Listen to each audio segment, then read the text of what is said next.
Jesus. The Sabbath designed to bring us into harmony with God. And he said unto them, the Sabbath was made for man, and not man for the Sabbath.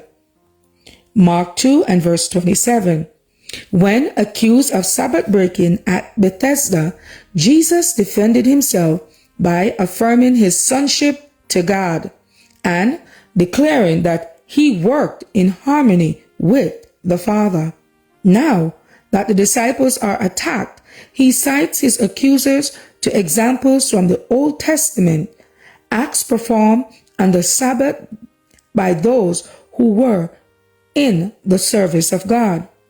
The Jewish teachers pride themselves on their knowledge of the scriptures, and in the Savior's answer, there was an implied rebuke for their ignorance of the sacred writings.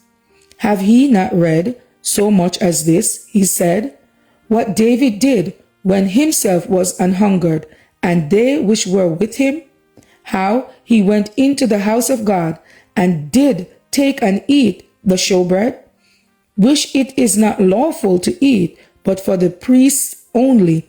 Luke 6, verse 3 and 4. And he said unto them, the Sabbath was made for man, and not man for the Sabbath. Mark 2:27.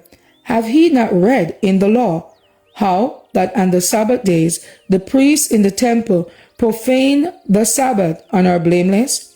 But I say unto you that in this place is one greater than the temple. Matthew 12, verse 5 and 6.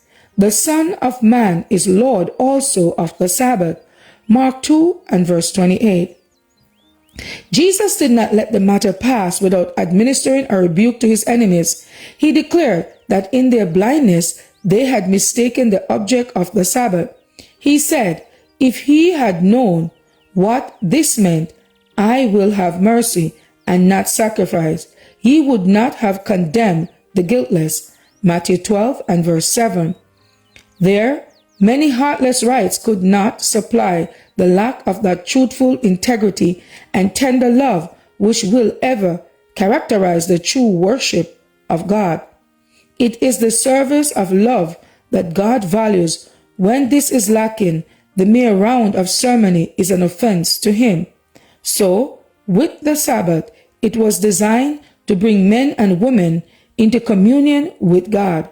But when the mind was absorbed with wearisome rites, the object of the Sabbath was thwarted.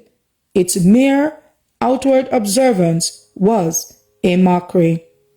To be like Jesus, May 15th. As for me and my house, we will serve the Lord. Thank you all for listening, and please join us once again tomorrow for your daily devotional reading. God bless.